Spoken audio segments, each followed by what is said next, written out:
يا مساء الحلويات. لما بنيجي نشتري طبق حلويات من بره بيبقى في قلبها القطع الحلويات ديت اسمها الحجازية. عايزة اقول لكم طعمها بجد تحفة، واول مرة اعملها معاكم، بس بجد تستاهل التجربة وطريقتها سهلة جدا. يلا نسمي الله ونشوف هنعمل ايه. اول حاجة هجيب بولة كده وانزل عليها نص كوباية من المية الدافية. طبعا الكوباية دي ده مج صغير بمقام نص المج اللي عندي الكبير، وهحط عليها معلقة سكر كبيرة ومعلقة خميرة فورية. يبقى نص كوباية من المية الدافية ومعلقة سكر ومعلقة خميرة فورية، وهقلبهم كده ادوبهم مع بعض، وهغطيها واركنها على جنب. لو تابعتيني لحد هنا ما تنسيش اللايك والشير والاشتراك في القناة عشان يوصلك كل جديد، وننزل كده في التعليقات نصلي على النبي. هجيب كده مجين كوبايتين من الدقيق، زيهم كوبايتين من الدقيق السميد اللي هو دقيق البسبوسة، انا جايباه سايب من عند العطار. يبقى كوبايتين دقيق على كوبايتين سميد اللي هو دقيق السميد، دقيق البسبوسة من غير اضافات خالص. ومعايا نص كوباية من السكر، وهحط رشة من الملح. دي كده المكونات الجافة بتاعتي. هقلبهم كده مع بعض. يبقى كوبايتين دقيق مع كوبايتين دقيق سميد على رشة ملح على نص كوباية من السكر. تمام كده.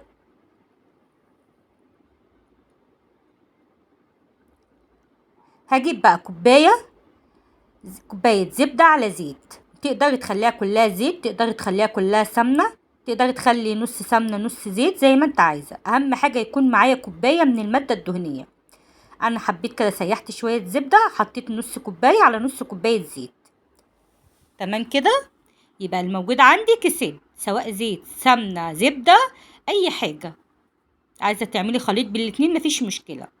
هنا كده قلبتها مع بعض، وهحط بقى الخميرة اللي انا دوبتها دهيت مع المية والسكر، وابدأ كده اقلبها بايدي. انا مش هعجن، انا بس عايزة كل المكونات دي تشرب من بعضيها، هبسها بمعنى اصح.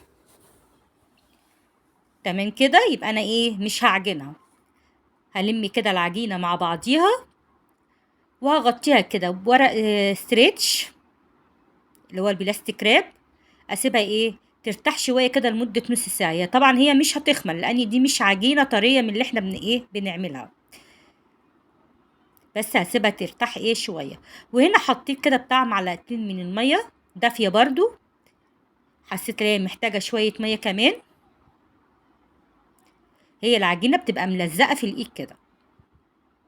كده كانت خلاص. هغطيها بقى واسيبها تستريح نص ساعه على ما اعمل الحشوه بتاعتي. الحشوه بتاعتي عباره عن كوبايه دقيق سميد، واحط معاهم نص كوبايه من السكر.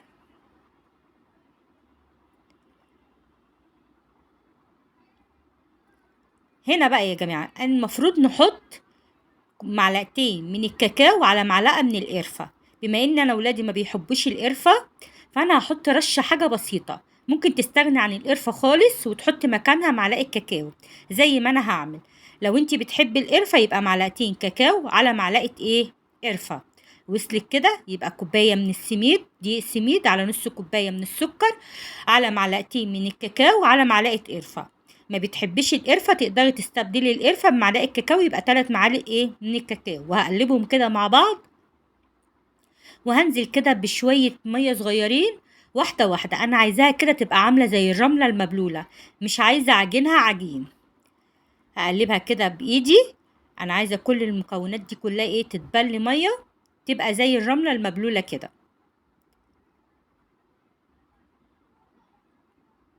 ما تنسوش بقى اللايك هو اللي هيرفع الفيديو. عايزه اقول لكم اول مره اعملها، يعني قلت كده اجربها على طول. بنحبها احنا، بنجيب طبق حلويات بتبقى موجوده احنا بنحبها. قلت خلاص انا هجربها واعملها. بس الصراحه طلعت ناجحه وجميله ومش مكلفه على فكره. يعني هي كل الحكايه كوبايتين دقيق على 3 كوبايات سميد، مش مكلفه خالص.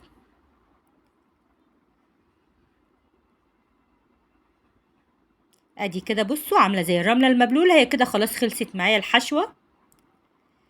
هنا بقى جبت بقى الايه العجينة اللي انا عملتها ديت، هقسمها نصين. هي طبعا مش بتخمر لان العجينة ديت مش زي العجينة العادية.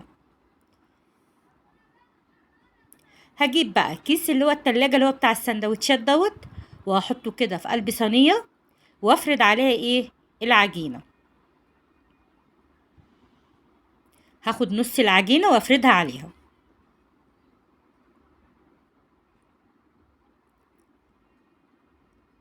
عايزة اقول لكم هي بتبقى ملزقة شوية في الايد، فهي عايزة الصبر شوية ايه وانتي بتفرديها.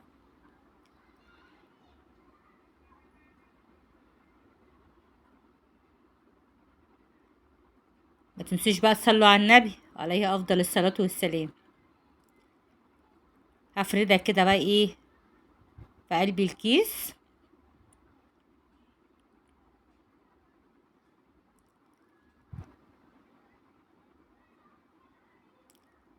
كده خلاص خلصت معايا كده، فردت اول الطبقة دهيت.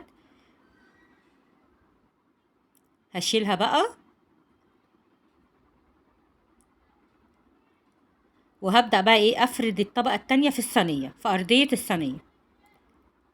انا اللي انا شلتها ديت اللي هحطها على الوش، قلت عشان تبقى سهلة معايا اللي انا افردها، بس عايزة اقول لكم هي اتلعبكت معايا برضو.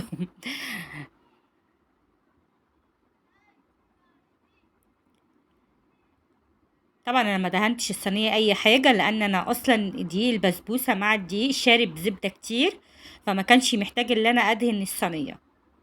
زي ما انتوا شايفين كانت ايدي شايفين اللمعه بتاعه الزبده، فما كانتش محتاجه ان انا ادهن الصينيه خالص.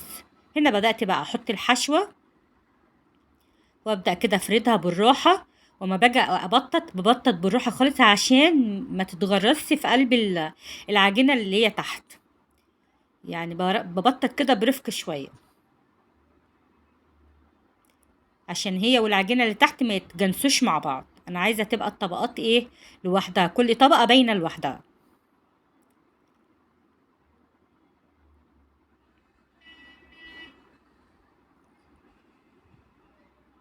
خلاص كده هبدأ بقى اجيب الكيس التاني. بصوا وانا بحطها اتلعبكت ما نزلتش مفرودة، بس برضو انا حاولت ايه اظبطها كده، ما خليتش حاجة باينة خالص من الحشوة. ما احنا بنعرف نتصرف برضو. او بدأت اقطع كده بقى الزيادات اللي طلعت بره. او الجيش بيقول لك ايه اتصرف، اتصرفنا وظبطناها. مش هتلاقوا حاجة باينة من اللي هي الطبقة اللي تحت خالص الحشوة. اهم حاجة كده نغطيها، ما بنغلبش احنا. طبعا بقى انا في الخطوة ديت انا كنت مولعة الفرن على درجة حرارة 180. انا بدخلها في الرف اللي في النص، واول كده ما بتحمر احس بقى ان الجناب خدت لون، اقوم ايه مشغلة الشواية. هنا بقى انا حبيت اعمل لها شكل كده ومنظر. جبت الشوكة وقلت بقى ايه اديها شكل كده بالشوكة.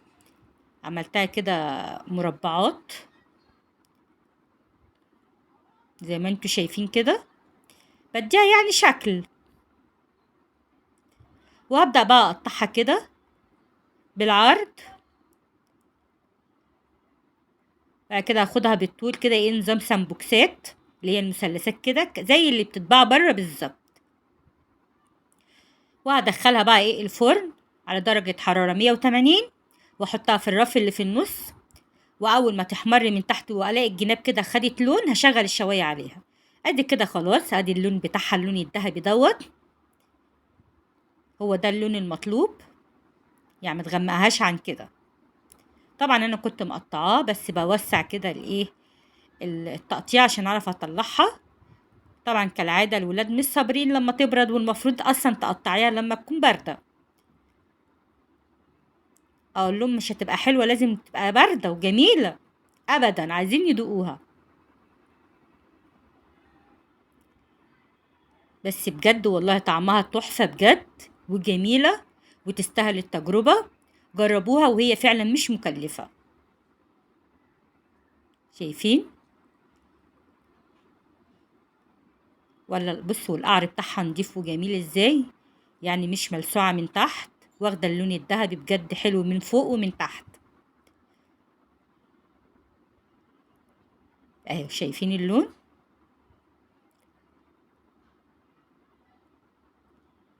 يلا اتمنى تكون الوصفة عجبتكم، واستنوني في وصفة جديدة من وصفات لومة، واشوف وشكم على الف خير.